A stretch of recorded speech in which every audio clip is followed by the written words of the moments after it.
হলো আপনি বলেছেন আপনি শান্তি প্রচার করেন, আপনি ইসলাম ধর্মের শান্তির ধারণাটা খুব সুন্দরভাবে বললেন। আপনার মাইক্রোফোনের সামনে লেখা পিস, তার মানে শান্তি।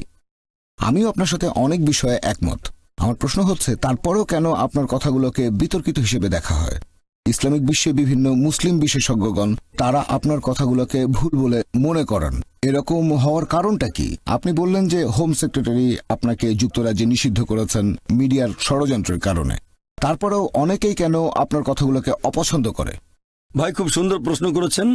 আমি যদি শান্তির বাণী প্রচার করি, শান্তি প্রচার করি, তারপরও অনেকে আমার বিরুদ্ধে, মুসলিম আছে, অমুসলিম আছে, যুক্তরাজ্যের হোম সেক্রেটারি।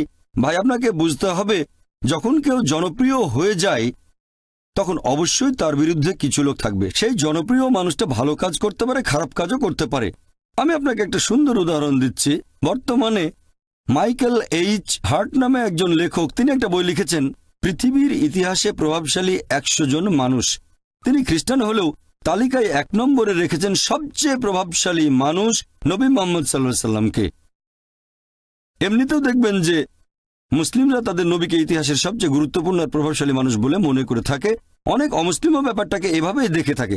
তবে যদি ভালো করে দেখেন যে এই পৃথিবীতে যে মানুষটার বিরুদ্ধে সবচেয়ে বেশি বই লেখা হয়েছে তিনিও নবী মুহাম্মদ সাল্লাল্লাহু আলাইহি সাল্লাম। সেই বইটাতে তালিকায় 2 নম্বরে আছেন স্যার আইজ্যাক নিউটন। তিনি আসলে সব মানুষের কাছে সেভাবে পরিচিত নন, তিনি ছিলেন বিজ্ঞানী। সেই তালিকায় 3 নম্বরে আছেন যীশু খ্রিস্ট বা ঈসা আলাইহিস সালাম। খেয়াল করলে এটাও দেখবেন, পৃথিবীর ইতিহাসে যার বিরুদ্ধে দ্বিতীয় সর্বোচ্চ বই লেখা হয়েছে তিনি হলেন যীশু খ্রিস্ট বা ঈসা আলাইহিস সালাম। এই বইগুলো দেখে আমি কি এমন সিদ্ধান্ত নেব যে নবী মুহাম্মদ সাল্লাল্লাহু আলাইহি ওয়াসাল্লাম এবং যীশু খ্রিস্ট বা ঈসা আলাইহিস সালাম তারা ভালো মানুষ ছিলেন না?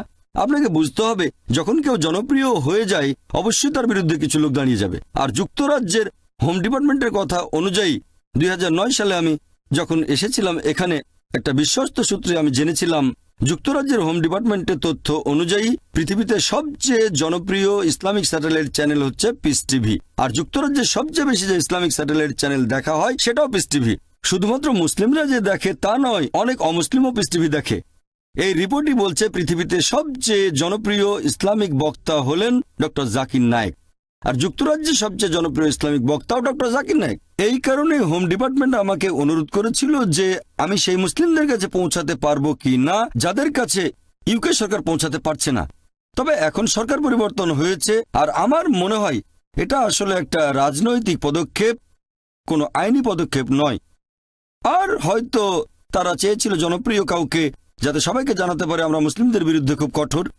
আর আমার মতামত জানতে চাইলে বলবো, আমি রাজনৈতিক নেতাদের চেয়ে বিচার বিভাগের উপর বেশি ভরসা করে থাকি।